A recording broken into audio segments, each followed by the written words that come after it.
Aloha, Hawaii. It's time for the Vein Clinics of Hawaii radio show. Their team's approach to diagnosing problems and developing solutions and treatment plans are beyond compare. So let's get started with your host of the show, Mike Buck, and medical director, Dr. Randall Juliff of the Vein Clinics of Hawaii. This just very well could be your lucky day. Of course, we say that every time we find a new listener. And I want to tell you, many people are bumping into me socially around town and become listening to the show, because what we try to do, Dr. Juliff is medical director of Vein Clinics of Hawaii on 4 islands. Started on the Big Island, strangely enough, but here on Oahu, he's on the island of Kauai and on the island of Maui. And it seems like island to island, the situation's pretty much the same with what we need to know and what we need to do. So, that being said, we try to categorize each show. If you get to a point where we're not talking about what you want to hear, you can go to the website, veinclinicsofhawaii.com. And I'll tell you about that again a little later on, because by category and by click, you can learn a lot. Today, we're going to concentrate on something that I have a little personal experience with. And look, I don't want to talk about it, but we are, because I think if we can help some people, I'll be really happy. That's kind of maybe the second or third longest introduction I've done in my career, particularly with medical director Dr. Juliff, who's with us today. Venous status ulcers, and nice to see you again. Good to see you too, Mike. You know, I'm familiar with this. We've talked about me and a little bit on the show a little bit before, but I'm really interested in this because there's a difference between first of all, what is an ulcer?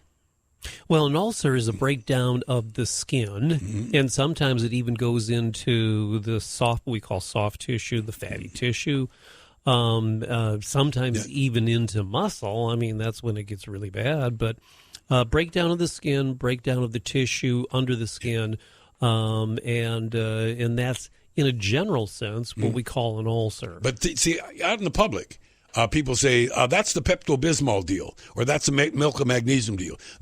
We've all heard of these things called peptic stomach ulcers. Are they the same, or are they different? Well, in some ways they are the same, because, with a peptic ulcer, we're talking about the inner lining of the stomach or the small intestine just beyond the stomach. But in that case, there is a loss of normal tissue, a loss of the inner lining. I mean, the skin, our skin is really just the outer lining of our body. You know? And big organ. It's just biggest organ of the body. So the skin protects us the same way the internal lining of our organs such as the stomach protect that. But what we're going to do today is we're going to send those of you that are thinking stomach ulcers into a different direction, because sometimes you think, well, how big are they and all of that. Here's the plan. First of all, I am one of the unfortunate 1% of the adult population in the U.S. that suffers venous status ulcers. Thanks, Mom. Through no fault of my own, it's probably hereditary, right? It is. However, when you sent me that, I also saw a note about when you're over 65, that number goes up a fair bit. How come? Yeah, well, as we age, the problem specifically with vein problems, the frequency of venous insufficiency increases. So the secondary problems that arise from that are also going to increase. But yeah, I think the remarkable thing here is how common it is. I mean, when you think about 1%. Of the adult population, that's a huge number of people. And by the way, when you hear some of these numbers the doctor's going to share with us, what it costs to do this and what it costs to get this thing treated, it's a big problem. It's a lot of money, because for so few people, well, I don't say few people, it's a lot of people. You're looking at, 500,000 to 600,000 people. Right, right. So, as we age, for instance, by the age of 65, that 1% goes up to 3.5%. Right. Which is tripling, by the way. Even I get that.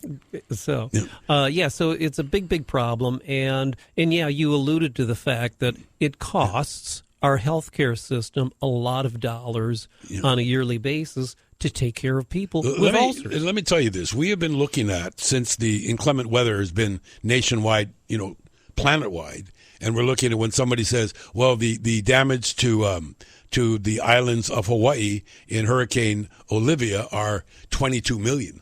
And you think that's the whole hurricanes, all of that damage. Boy, that's an awful lot. It pales in comparison to these numbers. Yeah. $3 to $4 billion within our healthcare system spent each year taking care of people with chronic ulceration of the leg. That breaks down to about $2,500 per month per patient. And that's a lot of money. You bet it is. Now, the light at the end of the tunnel is it curable? And maybe once it's cured or managed or something, can you do something preventative to stop them recurring? Or once they start, are they likely to keep going? Well, and that's the crux, especially with chronic ulceration associated with vein disease. Now, when people show up with a variety of causes of problems with the skin breakdown of their lower legs.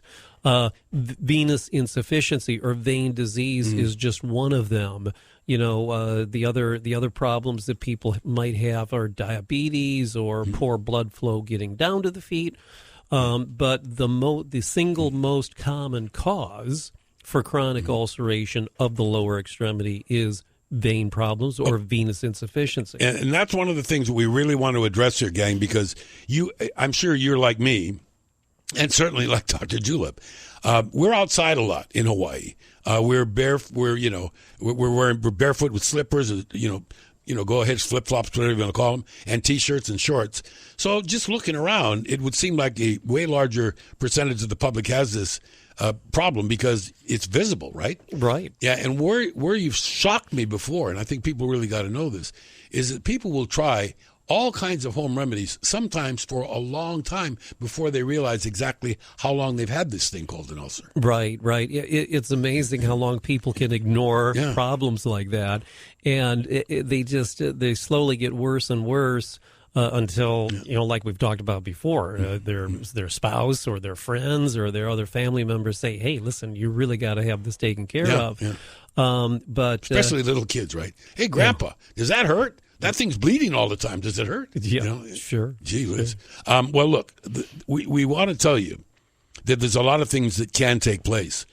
And if you see somebody walking down the street and they've got, dark discolored skin at the bottom of their legs and they've got what looks like an open sore, you don't automatically want to say venous disease, or you don't automatically want to say that's just one of the side effects of diabetes.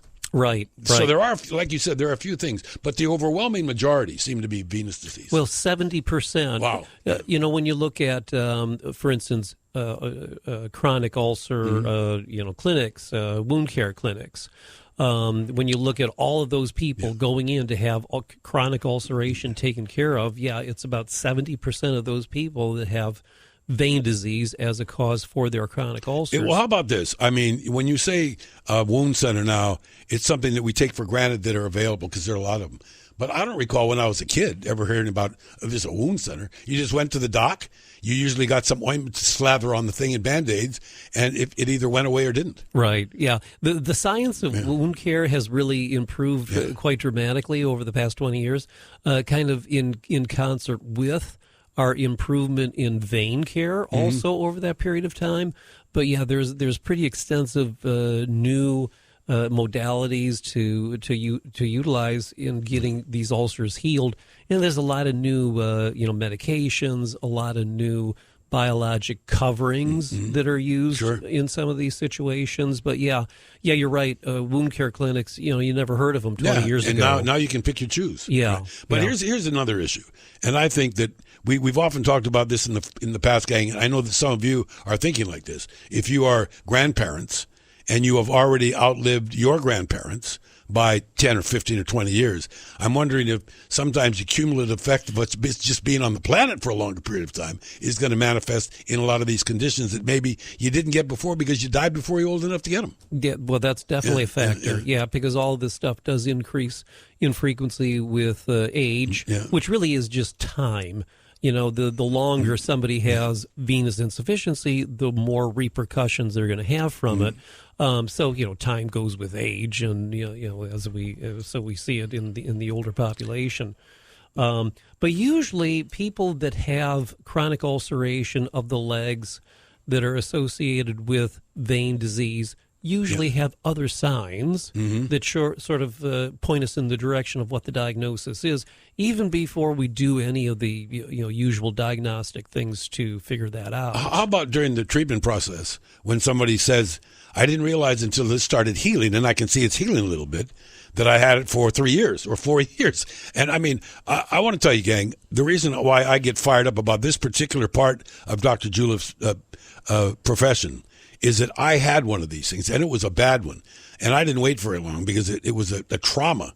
But it just turned out, and maybe you can tell people that might be like me, some of these things are in your legs and they're lurking. They're just waiting for an excuse for you to puncture yourself from outside to go right out that hole. That's what happened to me. Big one. Right. And that's actually probably the more typical way that people develop these ulcers. You bump your leg against the coffee table, or you hit something, or you had an accident. I had a massive laceration that required a bunch of stitches, and the skin, the flap that they put back on, didn't take. Yeah, you had a pretty dramatic injury. Yeah. However, that would have, from what I learned from you later, more recently, is that condition probably would have lasted a third or a quarter of the time had I got it treated the way it eventually did get treated. But my weight was minuscule compared to how long some people put up. Right. Doesn't it even threaten your ability to work? It can.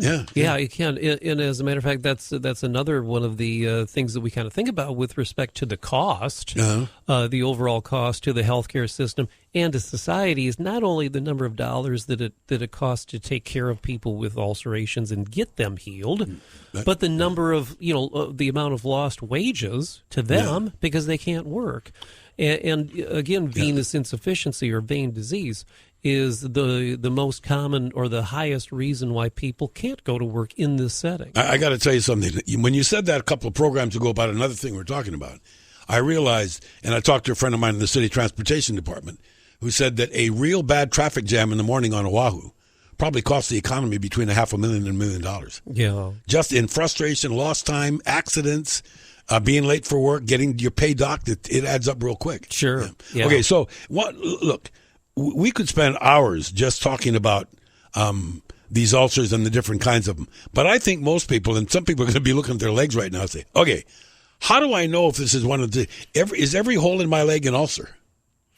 Only when they don't heal over a long period of time. I think that's when we probably start to refer to it as an ulcer. Okay.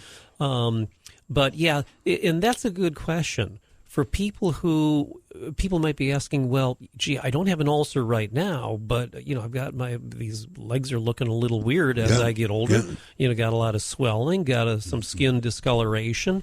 And those are the signs that people do have to pay attention to before they develop skin problems, because usually those signs are there. Do they have varicose veins? Do they have that brownish discoloration of the skin? Do they have chronic swelling? A lot of people with chronic venous insufficiency will have kind of a scaly rash kind of thing in the lower part of their leg. And those are the people that then have some minor little thing happen to their skin. They bump their leg or whatever, turns into a little, just a little cut on the skin. But then over time, that can develop into huge areas of ulceration. And we've actually talked about this in previous shows. And if you're just joining us, Dr. Juliff is the medical director of Vein Clinics of Hawaii. And I want you to go to their website because a lot of what we talk about is there. And one thing in particular that made me go, whoa, was these ulcers. Let's say they're as big, they can be like a pencil eraser. They can be very small. It's just not healing. But they can also, in some of the stuff I've seen, knock on wood, that didn't happen to me, but this ulcer actually can ring your whole leg, separating your upper skin from your bottom skin. Yeah. That not only does it look awful, but it must be very unhealthy. Yeah, exactly. Yeah. I mean, and those open ulcers can become infected. And there is a mortality associated with open chronic venous ulceration. Sure. It's relatively low, but people can die from that. Is it a portal to the rest of your body? And if some horrible thing gets on you, if you're in brown water after all of this rain and you get some staph infection, That's a doorway. Absolutely. Yeah. Absolutely. Just like any little cut. But you can imagine how a huge ulcer might be attracting that kind of stuff. One reason, gang, we do this is we want you to get in touch with Dr. Juliff's clinics.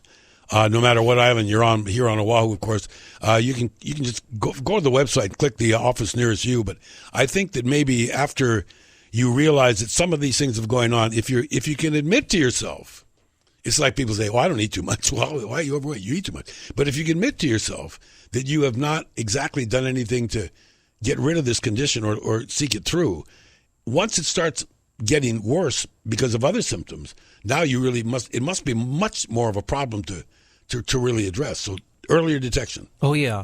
I mean, the bigger it is, or the longer it's been there, the bigger it is, the more developed that abnormal skin and the ulcerated area is, and the longer it's going to take to heal it up, in addition to doing all the other things that we need to do to evaluate the venous system and to address those underlying causes. What about this? I mean, we get people that put up with a lot of stuff. I have a friend he's a Finnish carpenter, and he doesn't like doing electricity because he doesn't like getting shocked. So he's actually, I was over his house the other day. He's had a piece of that blue tape over a light switch for a couple of years because it's shorted. And instead of changing it, he just put a piece of tape over it. Isn't that what a lot of folks do by just continually thinking, oh, I got to stop off or run out of Band-Aids again, put that darn thing on my leg? Right, sure. And then 2 years later, they say, this can't be normal. I got to get rid of this. Something's got to happen. Yeah. People will do that. They'll cover it, or they'll come up with kind of crazy things to put on it. Different ointments and salves and stuff. But often it's not a good thing. Often it's not helping them. I was going to ask you that because I do know that there's been some really tremendous and effective advertising done by a lot of people in that business, whether it be an antibiotic ointment or cream or cortisone cream, it's just that. Once, maybe it did help you with something, and so it's in your medicine cabinet, and every time you turn around, no problem. Just grab this and that and give me a Band-Aid. I'm good. Right. And you just mentioned, cortisone. Yeah. Is that something you'd want to put on an ulcer? Absolutely not. I mean, that's going to be. How many people do that? They'll take Sure. Yeah, they put, like you say, they pull it out of the medicine chest and boom. Can it make things worse? It can. How? Well, because steroids and cortisone in particular depress the body's ability to heal. The body, the healing process has to do with, anti-inflammatory kind of chemicals and cells and all this sort of stuff that it takes to heal the ulcer or heal any. Yeah, maybe you made the swelling go down, but the thing didn't heal. No. Yeah. Okay, so obviously there's going to be people out there right now that are looking at their legs or their husbands or their wives' legs. They're talking about your legs here. So you talk about symptoms a little bit, and you started with the causes, saying that the venous insufficiency was the big gorilla, the 70%. But let's talk about, just so that we can address it. And by the way, a lot of times you need to actually have a visit or a consultation. And, a lot of people are going to go to the internet and click on this and click on that and think that's what I have. But as Dr. Juliff just said a little while ago, let's say you think you have an infection that antibiotic treatment can fix, and you lather yourself up for a couple of weeks with that stuff and it gets worse. So, I mean, at what point in time is it appropriate to say, I've tried this and I've tried that. Maybe even a doctor told me to try this or try that, and it's not helping. What do I do next? Yeah. Well, you come in and get evaluated. Yeah. But that's a good point. In getting back to, when do you call an ulcer? When do you call an injury or some penetration of the skin or a little cut or whatever? Yeah. When do you call that something that would be referred to as a chronic ulcer? Well, when you see the healing process has stopped. The normal healing process, and things are maybe looking worse. Mm-hmm. That's when you have to say, gee, maybe what I'm doing is not working and I need to investigate other avenues. Well, particularly, let's say you're active outside. You do a lot of gardening. And gardening is thorns looking to hurt you, So maybe after a few trips to that, you're just used to that. You put a Band-Aid here, a Band-Aid there. I'm thinking that a lot of people really don't know or don't count or don't think that Band-Aid's been on there a long time, but it has. Sure. That's a concern to me. Yeah, yeah. I'm very careful now, boy. I'll tell you, if I see anything. So some of the symptoms that may be visible to somebody else, like you said, a wife or a husband, probably are valuable. Yeah, and that's what people have to think about also. We touched on this a little bit before, but do you have symptoms of what we call venous insufficiency? Otherwise, if you've had swelling for a long time, if you've had that discoloration, if you've had changes in your skin, and then you injure your leg and you cut it or you bump it and the skin tears or whatever, then there's probably no good reason to wait. You need to have it evaluated. So again, those people who have varicose veins and maybe family members with vein problems, even the more benign sort of symptoms that people might have, the heaviness, fatigue, achiness, muscle cramping, all of those things. If you've had that, then maybe venous insufficiency is a part of what's going on in your leg, and you should be a little more concerned about a break in the skin.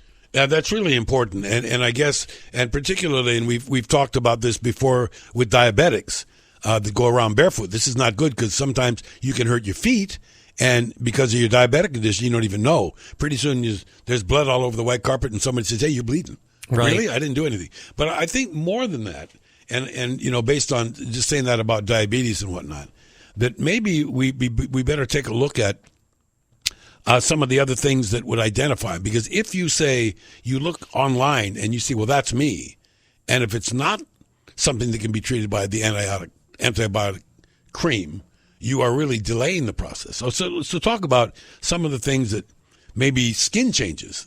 Mm-hmm. What if they think of that? Oh, yeah, I got sunburn. It's sunburn. Yeah. It's not my legs are hot. I got burnt. Yeah. And we hear that all the time. Yeah. People come in with, we call that hyperpigmentation. The lower half of the calf is more brown than the rest of the skin. That's me. And people always jump to, oh, well, I spent a lot of time in the sun.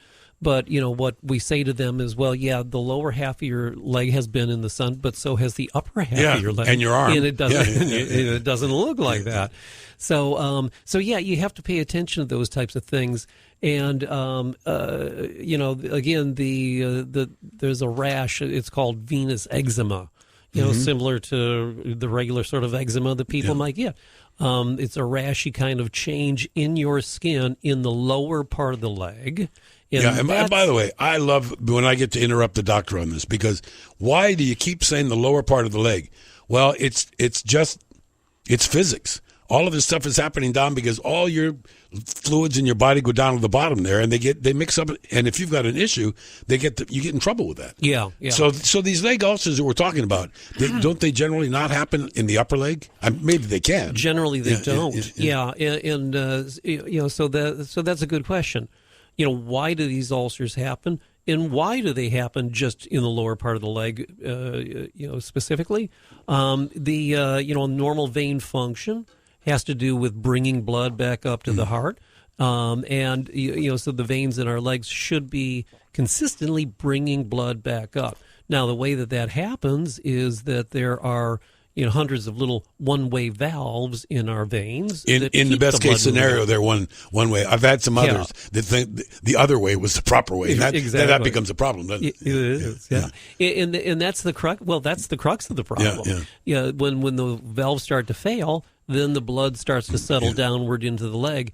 And what you alluded to before is absolutely right. It all has to do with hydrostatic pressure.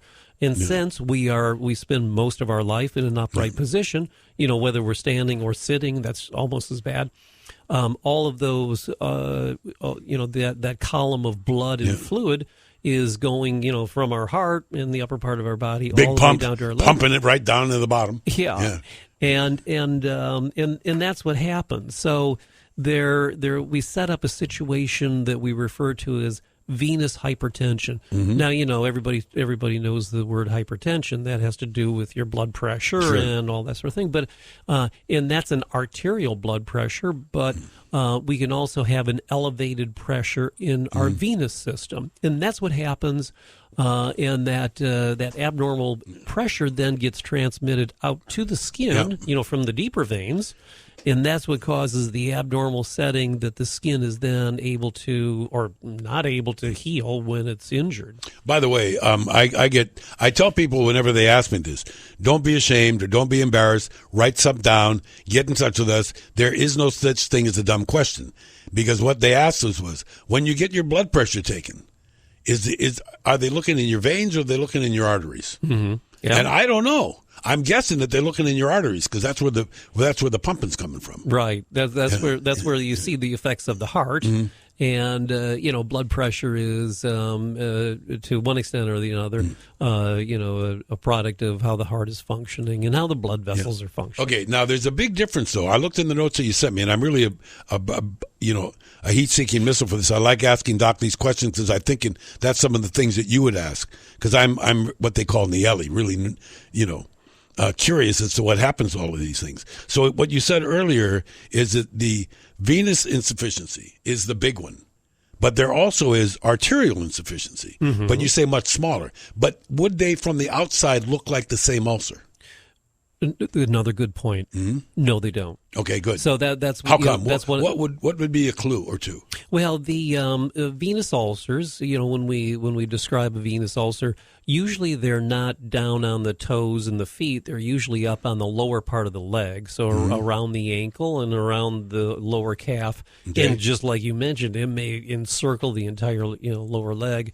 And it's got a very, irregular border. It's got mm-hmm. a very granular kind of base. Sometimes it can, have some fluid in it. Mm-hmm. So they can be fairly large. And again, usually people with venous ulcers will have other signs of venous insufficiency, that's what I was going to ask. Like we talked about. Now, arterial ulcers, which is another, common, nowhere near as common as venous, but another common cause. Usually those ulcers are much smaller. Mm-hmm.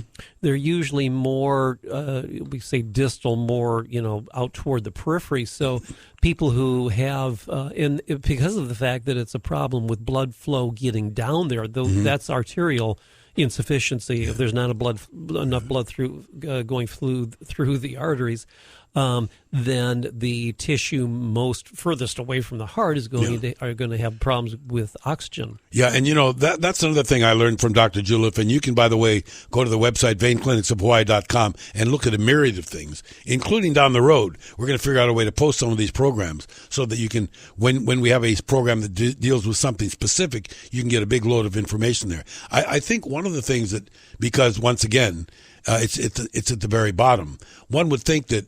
And you said they're smaller. Do they bleed? I mean, you say the ones in the veins, the ulcers, don't necessarily bleed, but one would think, well, if it's an ulcer in an artery and blood's still getting down that artery, wouldn't that thing bleed? No, because the problem is that blood isn't getting through the artery. Okay, so it just okay. The problems associated with arteries as opposed to veins. And we'll talk about this one day. They're completely different. Arterial insufficiency mm-hmm. means that there isn't enough blood and therefore not enough oxygen getting down to the lower leg and foot. Is it because of a lack of blood or a lack of a way to distribute the blood? Usually it's a problem with the lack of distribution. The highway's blocked. Yeah. Maybe that's why you can't give blood too often, because you need to keep that flow going. Sure. Okay, but I still think that it's a big interest, and I'm wondering the stuff that we were talking about before. Like you said before, we didn't have wound centers or wound clinics, and now it seems like, for whatever the reason, the medical profession, including yourself, has a wide degree of things that they specialize in. So let's say that somebody is a diabetic doctor, and they have somebody with an ulcer, and they treat it as though it's a diabetic thing. After a while, don't a lot of referrals come your way from doctors that say, you know what, this is out of our ballpark. Sure. We're just we can't deal with this thing. Can you take a look and see if it's venous? Oh yeah. Because at our clinic we can sort pretty much all of those different things out. Mm-hmm. I mean, we certainly diagnose venous problems all the time. Yeah. That's what we do. But we also evaluate arterial insufficiency too. Mm-hmm. We were able to do that with our diagnostic kind of things. So. Often primary care physicians will send us people with ulceration of whatever type, and we help them sort of sort through that and figure out what the best treatment modality would be. Well, also, wouldn't it be in the opposite, where you have somebody that you can tell? I mean, you're a doctor, you can tell if this guy or this gal's diabetic. Because you talk about what do you eat, and they eat the wrong stuff, and so maybe sometimes it's saying, I can fix this, but this is the end result of this is other things going on in your body. So you need to either look at a diet or you need to look at a doctor that can talk to you about this thing which looks like diabetes. Yeah. Well, each of those types of ulcers, venous, arterial, and diabetic. You could say the same thing for each one of those. Oh, okay. Yeah. If it's an arterial problem, then there are lifestyle changes that you probably need to address in your life. Same thing with diabetes. Same thing with venous. Okay, so now that you sort of get this and making them go away, and you learn where they are, usually on the lower leg, where the most chronic ones are. And I can tell you another thing that was interesting. Maybe, and we haven't said the word ultrasound yet, which is the physician's friend in the venous business. This is a contraption that is just unbelievable. And so I'm thinking, if you do an ultrasound on somebody that has venous conditions, you find it, you can see them. Would you also look at an ulcer and do an ultrasound to determine whether it's venous or arterial? Absolutely. Interesting, huh? Yeah, and that's what we do. We do that every day.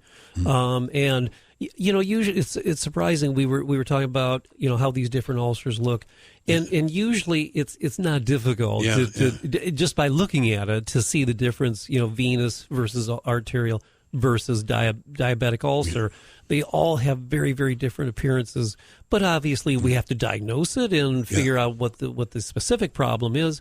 But we use ultrasound extensively for all three of those. Yeah, I got to tell you, I was watching as we all were riveted to the television during the whole Kilauea eruption and the ongoing conditions, and they kept talking about the crater collapsing, and everybody thinks a crater is this nice round thing that's a cone.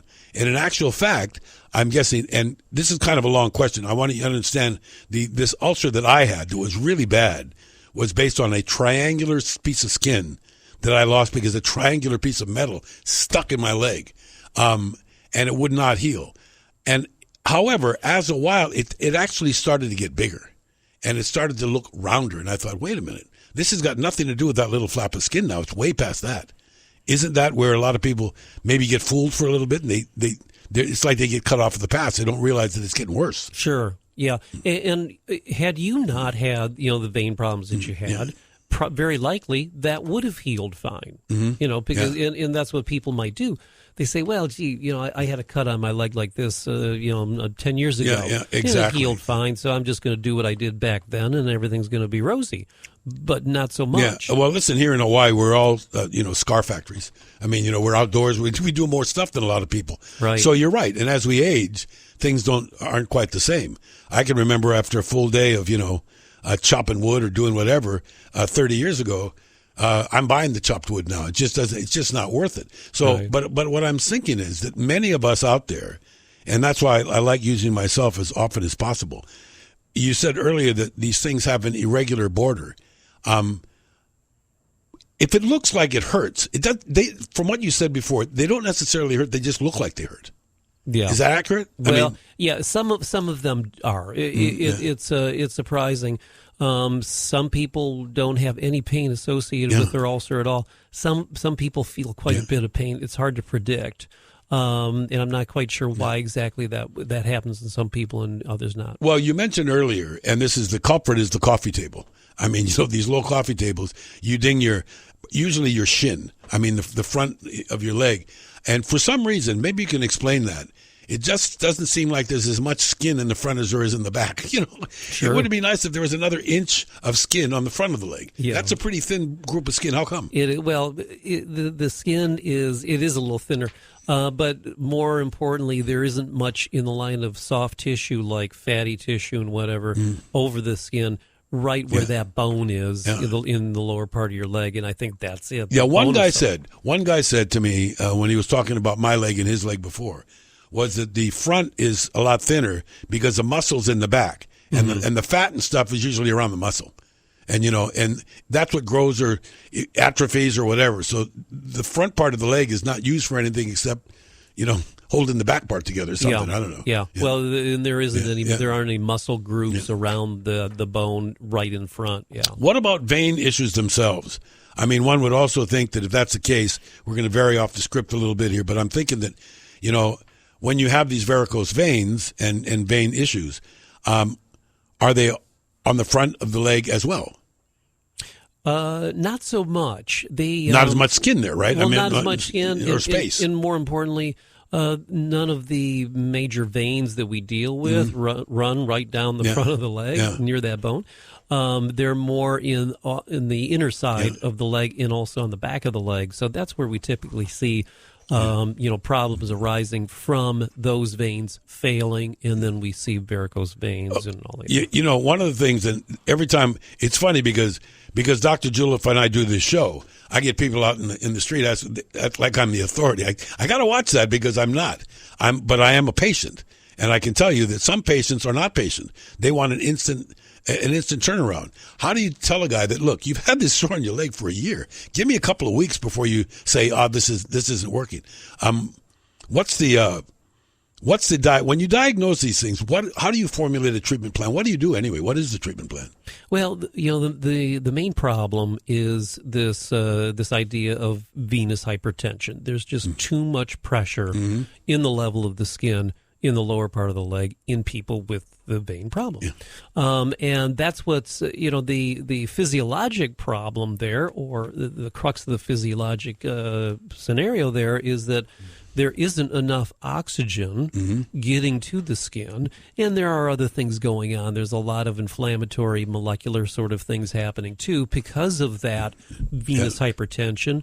And the abnormal substances actually leaking out into the skin and causing their inability, the skin's inability to heal. So that pressure in the swelling in the level of the skin is the main problem. And usually when these people come in, the very first thing that we do, if we're pretty sure that it's a venous ulcer, even before we do an ultrasound, we'll get them into some sort of compression garment that is going to help us, over a relatively short period of time, get rid of that swelling and counteract the venous hypertension that is affecting the skin. Yeah, I think that's incredibly interesting, and I'm thinking sometimes it takes us getting older to understand things about elevation, compression socks, because you just want to maintain the edge, and it gets harder every day after work. And this is another thing, Doc. I do know that we've talked about this before, but this is an appropriate time, I think. The symptoms that people suffer for the same condition vary. We said before, sometimes it burns, sometimes it itches, sometimes it feels heavy, sometimes it aches, and it's the same issue. So is that because we are all different, the way we tend to explain the pain? That's a good question. I think there is some of that. Some of it has to do with each individual's interpretation of what's going on in the words that they use, but I think that people feel things differently too. There's no question about that. Yeah, and you talk about pain tolerance. Everybody wants to say, "I'm strong like bull. You can hit me with bricks. I'm bulletproof." But as you start getting age a little bit, you think, "Hey, I'm really not that bulletproof." So what I'm hoping is that there are enough people. Look, this is not an old folks condition. I want to make sure that you understand that. As a matter of fact, I'm guessing that ulcers, depending on how you get them or how it happens, they can happen at a very young age. Do you see teenagers with venous ulcers?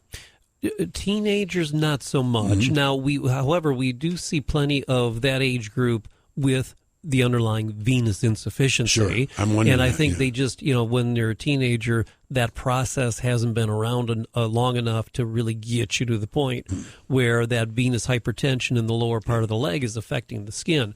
But we certainly see venous ulcerations in 30-year-olds, early 40-year-olds. It does increase again, like we were saying before, with age. It's literally a problem of any age group. Okay, so repeating once again, what Dr. Juliff is the medical director of the Vein Clinics of Hawaii. What we're talking about today are these things called venous status ulcer. And they can be very small and they can get very large. And it seems like the treatment program, based on once you identify exactly what this condition is, whatever started it, whatever gave you the first one, is there a way that you can take a look and say, okay, we've kind of got this thing under control, but there's a little thing going on here that could turn into this unless we do that? Right. Well, in that's another very, very important feature to venous ulcerations specifically, because if you treat the ulcer, let's say somebody's going to a wound care clinic and they're treating that ulcer very intensely, with compression, and another thing that we do is debridement, meaning that we surgically clean the wound and try to optimize its healing ability. That makes a lot of sense, by the way. If over and over again you've been doing this for 6 or 7 months, whatever's on that outside is not doing you much good. No, then that's also detrimental. So many people will eventually have their wounds healed just by those modalities, compression, wound care, and those types of things.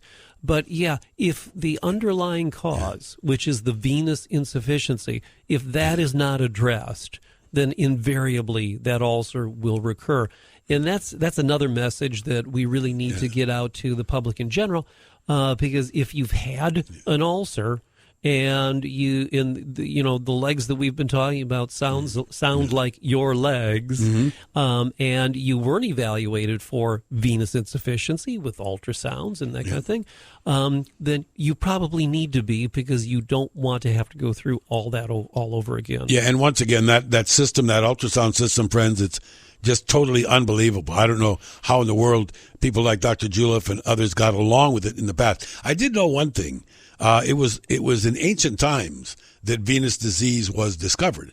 And yet I also want people to understand that, having this thing shouldn't be embarrassing or losing your self-confidence, because you can work on this stuff and make it look pretty nice after a fashion. Yeah. Well, the vein disease is so common. After the age of 50% of the adult population of this country have some amount of venous insufficiency. Not everybody's not going to produce ulcers, but and we've known about ulcers for many years. I'm a little bit of a history buff, especially when it comes to medicine, because it's so interesting to me. But how they did it back then, right? How in the world did they think through this stuff? Well, exactly. Yeah. I mean, most people, we've known about venous insufficiency and varicose veins for a couple thousand years. Couple of thousand years, And there are stone carvings and this kind of stuff showing physicians working with people. Amazing. With enlarged veins. It's incredibly interesting. Hippocrates. The Hippocrates Oath? Hippocratic Oath, who most people, have heard that word before. He lived, 400 BC. That was a long time ago. That's not exactly the most recent medical discovery either. No. But it's fascinating that they could even diagnose these things. Well, not only that, and I don't know what they exactly were diagnosing, but, Hippocrates, again, lived 400 BC. He was the first one to connect venous ulcers with varicose veins and what he understood as being venous disease. I've learned from a few people that are listeners of this show and then got active and went online and looked at Dr. Juleff's websites, which is veinclinicsofhawaii.com, veinclinicsofhawaii.com, is that many times, and I think you explained it very succinctly when we did our first program, and I think that this needs repeating every time we get a chance and saying, one of the reasons why this disease isn't paid attention to initially is it really sneaks up. It takes a long time, doesn't it, before really people have chronic issues and problems and symptoms about venous disease. Well, it comes on over such a long period of time. And the symptoms develop relatively slowly.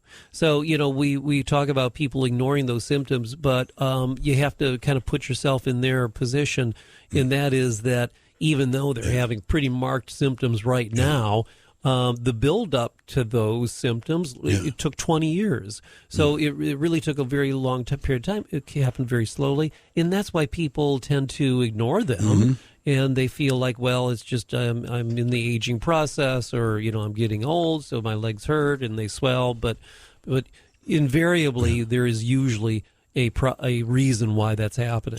There's a couple of things here that come into play, and I think that in previous programs we talked about it. This is certainly a time to talk about it, because a lot of us, as we age, the majority of people that get these chronic leg ulcers are adults, 65 and older, and it can be pretty debilitating. But I also think that these aren't the good old days. They're either not financially secure enough to be able to retire and cruise and live, but they are also, I want to do something. And so there's a lot of people that are working past they used to work, but there's some things like venous ulcers or venous conditions that slow them down and prevent them from working. Mm-hmm. Sure. That's another cost. Right. You talked about that a little bit. Well, that, and also the fact that, since people, the people feel like they need to work, and these kind of things are going to interfere with that. And then the flip side of that is that, unfortunately, the longer people work, especially if they're in an occupation that requires them to be on their feet all day long, it continues to put them into a higher risk bracket for developing these long-term kind of these problems. I do know that, and we could do 85 hours on this, because to me it's fascinating. And those of you that have this, you look at, there have been some pretty aggressive and really attacks in the treatment of this stuff. At what point in time, I was reading through my notes, and one of the things that I thought is, you talked about skin grafting. And I'm thinking maybe every now and again, something has gone on for so long that almost no matter what you do, that skin's had it. And so you try to cover it up with some other skin. Does that work? And if so, what sort of practitioner does that? Is that something that, for instance, you would do in surgery? Yeah, it gets done in the operating room typically. We don't do that in the office, no. But by the way, that's a really good distinction. I'm glad you've made, because of ultrasound and the equipment and the way you treat vascular disease now, most of this is you walk in and you walk out. Mm-hmm. That's really something, because I remember my mom, rest her soul, that she had vein stripping that was like she was in the hospital for a week. Well, and I think that, with the newer modalities that we have to treat the underlying venous problems, venous insufficiency, it makes it less likely that people are going to require, the higher level of intervention, like skin grafting. It's been a long time. I don't remember the last time that I had a patient with chronic venous ulcerations that actually needed a skin graft. As time goes on, that's being done less and less. I was going to ask you that, because maybe a long time ago they just threw their hands up and said, we can't fix this. But what you're saying also is sometimes by just removing that outer layer or scraping it or do whatever you do, that you can encourage what's underneath to heal a little bit better. Absolutely, yeah. Again, all part of the wound care process. And those are all little lessons that we've learned, again, more recently. But yeah, the outer layer of dead tissue that is on the surface of the ulcer is, not only dead, but it's also working against you. It's it's not allowing the wound to heal. Yeah. So that's a really good point. And I guess you've heard this in other places, I'm sure. Don't try this at home, kids, because I think that what's happening is, because of the internet and because of, mom said that she did this, that, okay, that's what I'm going to do. I'm going to put lemon in it, and then I'm going to put antibiotics on it. Then I'm going to put a Band-Aid on it, and then I'm going to elevate my legs, and it's going to heal. Yeah. And 6 months later, it says, okay, let's make an appointment with Dr. Julep. Let's go to the clinic. Right. Okay, so but I still think that we want to make sure that even though it is a relatively small percentage of us, the cost to the medical profession and to the patients and the insurance is horrific. It is. So that alone should be an incentive. Well, not only to the entire system, but it's costing many healthcare dollars, but also to individuals. And that's why I think that people can identify some of these symptoms in themselves and become more aware of their potential for having these kind of problems and avoid them. If they have their symptoms and their problems assessed before we get to that point. Good point. And here's another thing, gang. When you talk about this, I'm sure you've heard in the news, and I have, that the healthcare industry is shifting, and trying to reinvent itself all the time. Nobody's very happy, but everybody does say that, the more this thing costs is you might be one of these people that have what they call a chronic condition. And then it may be difficult in some milieus to even be able to get insurance because the insurance vendor is going to say, you cost $2,500 a month and your premium is $500 a month. We don't think we can have you in this plan. Very good point. I mean, the healthcare process in this country is changing so dramatically all the time, and those are things to consider. Absolutely, because people can impact that. They can, if they take control of their making decisions about potential problems that they might have in the future. It can divert those kind of problems that they're going to have with wage loss and cost of being treated, all of those things. There was a story that came out during this inclement weather, and it was mom and dad's mortgage was paid off. And so, they've retired. They have very little expenditure. And what they decided to do is they no longer had a mortgage, so they no longer had a requirement of flood and hurricane insurance. And to save $1,000 a year, it cost them their home. Yeah. And so isn't this in many respects, look, if you've got something wrong with you, the quicker you get in there while your insurance company is happy, the lesser they're not going to put a red flag next to Mike Buck and say, don't have this guy because he's got too much going wrong with him. Right, right, sure. Yeah. And once again, when we said earlier that sometimes it's elderly folks that can show us the way without it, work slower, work smarter, and all that kind of stuff. It's not strange, is it, that you see patients that are in their 60s and 70s and 80s and still going to work? Oh, yeah. And that's becoming more and more common all the time. Absolutely. Sometimes it's not for any other reason than to be social. I mean, sometimes, I talked to this guy that, he's 90-odd years old and it's pretty sharp, and most of his friends have passed on. And, when you're in your 80s and 90s, people in their 50s aren't looking for a buddy. So these guys and gals are the ones that get back into society by working. Mm-hmm. And God bless them. But, I mean, if they can't get to work or their legs are killing them. Yeah. Yeah. And it's great that age group is healthy enough to get back into the workforce if they want to, or if they need to sometimes. Okay. So that being said, as we put a wrap on this particular issue, of our Vein Clinics of Hawaii show, these ulcers are something really to be dealt with. But I'm guessing that people that maybe had one before, maybe their mom or dad had one or their grandpa had one, it's a new game. I mean, you have, for instance, the best treatment plan available is through a specialist like yourself. Yeah, right. Yeah, what people have today is so much more than what their parents and grandparents had when they were at the same age. Yeah. And we can take care of, practically all of these things as an outpatient and, pretty painlessly. Well, I can tell you that during the inclement weather, we did a lot of programs about, sheltering and what 3 weeks of this to have on hand and all of that stuff. And they say, well, have your medical kit. But what if you put a treatment or a cream on a problem for 2 weeks? Yeah, because it was in your kit, and you just did it because that's what you thought you were supposed to do. Yeah, I'm really worried about that. I don't know if you can tell, but I think that self-medication is. We're all alpha males and alpha females for that matter, and we tend to say I can handle this myself. I can do this. Right. Yeah. Well, and we see that all the time. Sure. Okay. What sort of diagnosis would it take before you actually needed treatment? Sometimes I'm guessing that somebody can come in just to get questions answered. Sure. Just to have a consultation and be tested. And these tests, I would imagine that would be the eye opener for every patient that comes in, every new patient. Right. The sooner or later have that test. Yeah, yeah. I mean, it's a pretty easy process to come in, have us take a look at you. And you mentioned ultrasound. I mean, the ultrasound test is such an easy thing to do anymore. And we also offer what we call free vein screening. Yeah. Or there's a place on our website to go and just kind of read through the questions. I love that, clicking through. Yeah. And get an idea about whether it would be appropriate for you to come in. Yeah, and by the way, even though today we talked specifically about one condition, there are a lot. And so if you have, first of all, go to the website, veinclinicsofhawaii.com, and click on an info button or contact us button. And particularly if you want to hear something on the program that we haven't talked about and you think that you've got something that would be worth it, you are the vocal minority that represent a majority. Because I think, like you said, Doc, once we get 30, 40, 50 years of age, we got some issues underneath our skin that need to be looked at. Sure. Yeah. Yeah. Okay, so that being said, I want to remind you where to go.